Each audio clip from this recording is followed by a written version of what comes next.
Vila, quem vai levar essa queda de braço? Congresso ou Executivo? Essa história de cortar despesas é um absurdo. Ao contrário, temos que aumentar os gastos de educação, saúde, temos que lembrar da questão da pandemia e os efeitos da pandemia de milhões de brasileiros, ampliar os gastos de ciência, tecnologia, na área de infraestrutura. É justamente o contrário. Não tem Estado inchado. Eu queria que desse exemplo concreto do governo federal, onde há o Estado inchado. Que reforma administrativa é essa? Vai cortar funcionários aonde?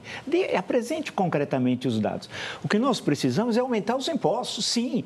Os impostos do grande capital, dos que pagam proporcionalmente muito mais impostos do que os pobres. Porque quem paga imposto muito do seu consumo imediato, do arroz, do feijão, da subsistência básica, são os pobres no Brasil. Os ricos pagam um imposto muito baixo. Ah, mas ele vai tirar o dinheiro do Brasil e vai levar para não sei aonde. Vai levar coisa alguma. Vai levar para onde? Aonde ele vai pagar menos impostos, o grande capital, aquela faixa muito pequena, que é muitas vezes de 500 mil pessoas. Não pense que é muita gente, 500 mil entre 210 milhões de habitantes. Né? 500 mil pessoas no máximo, 400 mil, não mais que isso. Portanto, em termos percentuais, é desprezível. Mas o poder que eles têm de pressão sobre o Congresso é muito grande. Como se resolve essa questão, democraticamente falando? Com a pressão, aquela pressão política correta, através de redes sociais, através do convencimento dos parlamentares de quão é importante enfrentar os graves problemas sociais. Não há onde cortar. É necessário o país crescer e o Estado, como indutor de desenvolvimento, é indispensável. A história mostrou isso entre 1930 e 1980. Ou seja, quando o Estado perdeu a capacidade de investimento com a crise da dívida externa de 82, a situação acabou ficando bastante difícil e nós tivemos voos de galinha de crescimento econômico. Deve-se gastar corretamente o dinheiro. Então, quando falam assim, precisamos cortar gastos, eu falo assim, e o exemplo dado pela casa, o Arthur Lira, é muito infeliz.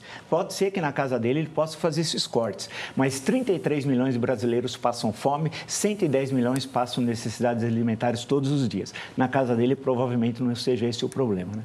Já que tocamos no assunto da reforma administrativa, eu passo para você, Capaz. Falta vontade política para levá-la adiante ou ainda não é o momento ideal? Eu acho a reforma administrativa importante, concordo com o Vila, quando ele coloca alguns pontos de que não existe essa coisa de querer que o Estado seja um Estado menor, né, num país principalmente como o Brasil, onde você tem que investir para tirar da pobreza milhões e milhões de brasileiros. Agora, eu quero fazer uma observação importante. Esse fundo que o Lira, no depoimento dele hoje, disse que provavelmente não vai passar, o fundo de taxação dos superfundos offshores e super ricos. Isso é realmente, se não passar, uma coisa muito estranha. É um escândalo não passar isso. Veja, com essa taxação de fundos que você tem que ter no mínimo 5 milhões de reais para aplicar, no mínimo, uma taxação que percentualmente vai ser irrisória perto do que acontece no Brasil, desigualdade social e tudo.